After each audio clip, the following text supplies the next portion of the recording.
I feel like his natural feel for the game is in question. And I feel like his playmaking for a superstar is below average.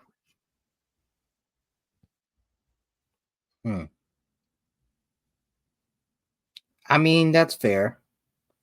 I think Ant definitely could benefit from more spacing. I think they messed up with the Cat trade. I really do. I don't think they should have moved off a Cat. I don't think they should have moved off of a Western Conference Finals team so quickly. Bringing in Julius Randle. I know obviously money and things, but you have flexibility in the future to build around Ant, but we can't worry about the future when right now we're winning. So in that aspect, I agree with you. But from Ant as a player, as a talent perspective, yeah, there is some definitely questionability in some of the things he does as far as playmaking. But at the end of the day, like, he doesn't have necessarily all the tools to play make for. Julius Randle's a ball stopper. Rudy Gobert is not a guy you're playmaking for. Jaden McDaniels, we've asked him to get better on the offensive side multiple times. So, you do what you can, and then Ant's a gunner. He's a dog. He wants to step up in the moment. So, yeah. So, you definitely right. That's a great point. Because I ain't gonna stunt, bro. Because I was thinking about they starting lineup because they added DiVincenzo, they took Mike Conley, put him on the bench, and I think the Clippers game was the first game where I got to watch it, and it made a big difference. Like, man, because I'm thinking about it, the starting lineup they had: Mike Conley, Anthony Edwards, Jaden McDaniels, Julius Randle, Rudy Gobert. That had to be one of the worst starting lineups in the NBA because three of those dudes can't score. Rudy Gobert, Mike Conley, because Mike Conley passed it, and Jaden McDaniels. Say, bro, he's still shooting 30% from three. Like, he's still doing that. So it's equivalent to, just think about these names. Because before Julian Champagnie got benched, he damn near, bro, McDaniels basically was a Julian Champagnie. And you know who Mike Conley was? He was a Bub Carrington. Like, these were literally some of the worst starters in the league. Bub got potential. Saying Julian Champagnie getting where he fit in. But I'm just saying, just imagine if the starting lineup was Bub Carrington, Anthony Edwards, Julian Champagnie, Julius Randle, and Rudy Gobert. Everybody would say Ant probably got the worst starters. But just because our name value is Mike Conley, Jaden McDaniels with the defense, people are thinking, and Rudy Gobert, people are thinking this is a great one of the worst starting fives in the league. I'm sorry. It just sums it up. Yeah. They needed more, from somebody who has that. See, someone who can knock down shots and someone who could be a bit more of a scoring threat. Someone else besides just him. And then, of course, Julius Randle, yes, he's a scoring threat, but they need somebody else who has some juice to him, too. I think Julius Randle, bro, and this is, I have so many problems with him because if you just look at how he moves on the court, you look at his actual talent, he could easily, like, he's been all NBA already. But if he just bought into the little things, he could be a dominant rebounder if he wanted to.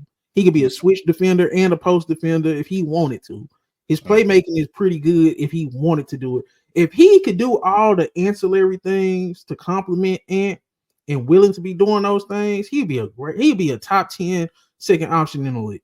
But I don't think he cares about winning that much. That's another problem. See, the thing is, he's much better, per se, when the team is built for him or built around him. Like, in New York, when the team was basically his team and it was built around him, he was looking his best.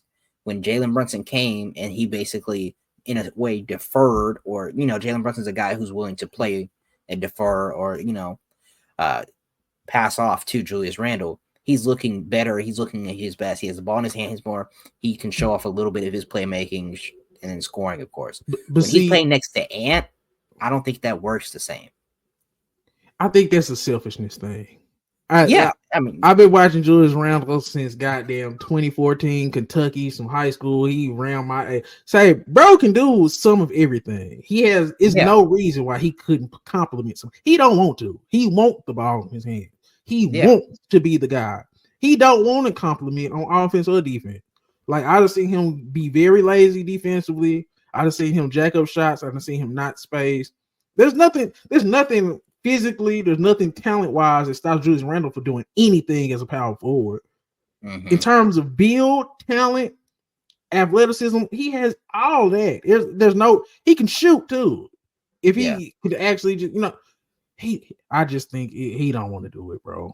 But I agree with your point, and then we can move off this. I agree with your point that maybe Ant's playmaking and natural feel for the game will look better if he had better players around him. Because I did think they had a terrible starting five, and I want him to make the terrible scores. So, yeah, but I mean, at the end, the elite playmakers can do that, though.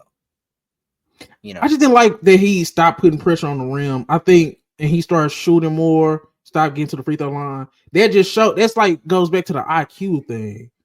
Like, I don't know. Because sometimes you gotta play the game within the game. Yeah, I know you talked about it in your video. You reacted to Charles Barkley. Now he is shooting a ton more threes this season. He is knocking a bit more down this season too. He's shooting very well, so it's hard to argue with him being like, "Hey man, you need to quit doing that." But I'm knocking him down. So it is like a spur feel of the game, spur of the moment kind of thing where you kind of understand the game and what's needed. Oh, I need to put pressure on the rim. I need to get people in foul trade. I need to assert my will in this kind of way, dominate this kind of way. Even with the playmaking thing, it's like, I know Julius Randle can get an attitude. I need to feed him these first couple quarters so I can close the game. I want Julius Randle to be the leading scorer in these first and second quarters.